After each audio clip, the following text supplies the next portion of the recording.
नमस्कार, मैं हूं रतन, रिपोर्टर। आज की सच्ची घटना उत्तर प्रदेश सैफी गांव की है। एक लड़का है सुभाष यादव, जिसकी उम्र है 28 साल। वो 3 साल से अपना घर छोड़कर उसी गांव के किराए के एक मकान में रहने लगता है। उस मकान के मालकिन का नाम है शकीला। शकीला के पति कई साल पहले गुजर चुका है। उसकी 2 बेटियां और 1 बेटे हैं। बड़ी बेटी 21 साल की, छोटी बेटी नूरी 20 साल की और उससे छोटा एक बेटा है। सुभाष यादव उसी गांव के सेल्समैन है, जो आसपास के गांव में जाके वो सेल्समैनी का काम करते हैं। सुभाष यादव की रहते रहते उस घर की जो मालकिन है शकीला, उससे उसकी थोड़ी नजदीकियां बढ़ जाती है। फिर दोस्ती होती है और फिर दोस्ती से प्यार में बदल जाते हैं और फिर एक दिन दोनों संबंध बना लेते हैं, सेक्स करते हैं।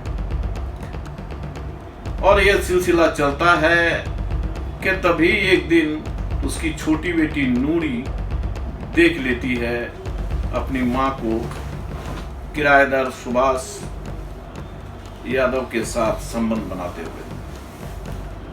और फिर छोटी बेटी नूरी भी सुभाष के करीब आने लगती है और धीरे धीरे सुभाष यादव उसे अपने प्यार के जाल में फंसा लेता है और फिर एक दिन उसके साथ भी सेक्स करता है, संबंध बना लेता है। और फिर सुभाष यादव की नज़र कुछ दिनों बाद उसकी बड़ी बेटी पर पड़ता है और फिर प्यार के डोरे डालता है उसकी बड़ी बेटी पर और उसके साथ भी एक दिन संबंध बनाता है। अब ये माँ और दोनों बेटियों के साथ सुभाष यादव आए दिन अलग अलग समय पर तीनों के साथ सेक्स संबंध बनाता था। ये सिलसिला चलता रहा कि एक दिन सुभाष यादव जिस गांव में सेल्समैनी करने जाता था, वहीं के एक मंजू नाम की लड़की से उसका प्यार हो जाता है, जिसकी उम्र 25 साल थी। सुभाष यादव उससे शादी करने का मन बनाता है और एक दिन मंजू को लेके उस गांव से फरार हो जाता है। मंजू के माता पिता को सुभाष यादव के दोनों का प्यार का पता पहले ही चल गया था और जब बेटी फरार होती है तो मंजू के माता पिता पुलिस स्टेशन में जाकर सुभाष यादव के नाम पर रिपोर्ट FIR दर्ज करवाते हैं और पुलिस वाले फिर छानबीन करने सुभाष यादव के पुश्तैनी घर पर आता है, पर सुभाष यादव नदारद, मिलता नहीं है। सुभाष यादव पुलिस से बचने के लिए मंजू को लेकर इधर उधर कुछ दिनों तक भटकता है और फिर वो मंजू को लेकर शकीलन के घर पर पहुंच जाता है।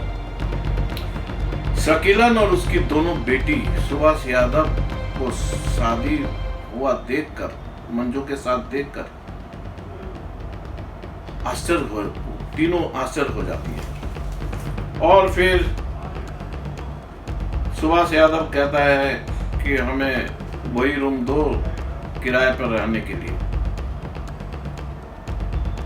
लेकिन उसकी छोटी बेटी नूरी वो शकीलन को साइड में ले जाकर कहती है कि मम्मी इसे रूम मत दो, इसने हमें धोखा दिया है, ये मैं इससे प्यार करने लगी थी, ये हमसे प्यार करता था और ये शादी का भी वादा किया था मुझसे।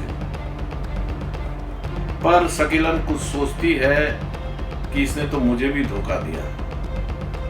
खैर उसे वहां ठहरने को देता है सुभाष यादव को और सुभाष यादव काम पे लग जाता है। ऐसे 10-12 दिन बीत जाती है और इधर शकीलन और उसकी दोनों बेटी, तीनों माँ बेटी को सुभाष के साथ जो संबंध था ये पता चल जाता है। तीनों माँ बेटी का खुलासा हो जाता है। फिर शकीलन अपनी दोनों बेटियों के साथ उससे बदला लेने के लिए, सुभाष यादव से बदला लेने के लिए प्लानिंग करता है। और फिर एक दिन सुभाष यादव जब सुबह में सेल्समैनी के लिए दूसरे गांव जाता है काम पर, कुछ देर बाद शकीलन और उसकी दोनों बेटियां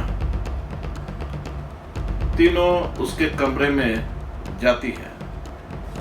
मंजू तीनों को देख के कहती है आइए अंदर आइए। और अंदर जैसे ही घर के अंदर जाते हैं, शकीलन अपने साथ लाई हुई कैंची से सीधा पीछे से वार कर देती है मंजू पर। मंजू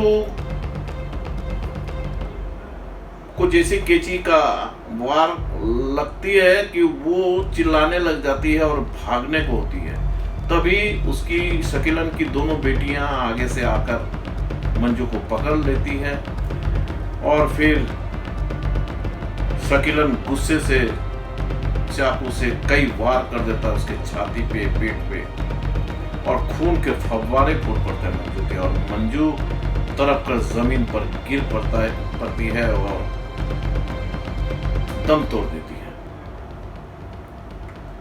और फिर तीनों माँ बेटी अपने घर चले आते हैं और मंजू के जाने से पहले मंजू के घर को बाहर से लॉक कर देती है और अपने घर पे तीनों आके खून के धब्बे साफ करके फ्रेश होके इंतजार करती है सुभाष के लौटने की। और सुभाष लौटता है शाम को। वो जैसे लौटता है तो शकीलन गेट पे ही खड़ी रहती है। वो सुभाष को देखते हुए उसे अपने घर पे बुलाती है। सुभाष आता है, कहता है, शकीलन कहती है तुम बहुत थके हुए हो, थोड़ी देर बैठो, तुमसे कुछ बात करनी है। सुभाष बैठ जाता है कि तभी नूरी जो छोटी बेटी है वो हाथ में दूध लिए हुए आती है और सुभाष को देते हुए कहती है कि इसे पी लो, तुम्हारी थकान थोड़ी कम हो जाएगी। सुभाष वो दूध की गिलास पूरी तरह से गटक लेता है। थोड़ी देर बाद उसे चक्कर आने लगता है, नशा होने लगता है और वो जमीन पर गिर पड़ता है। शकीलन मौका देखकर वो उसके छाती पर बैठ जाती है और उसका गर्दन दबाने लग जाता है और कुछ ही देर बाद उसकी जान निकल जाती है।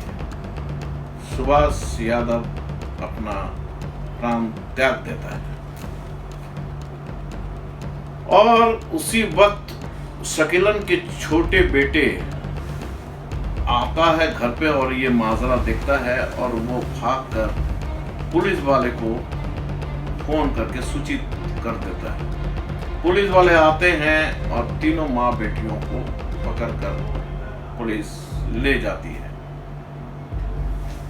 तो दोस्तों आज की कहानी यही समाप्त करते हैं।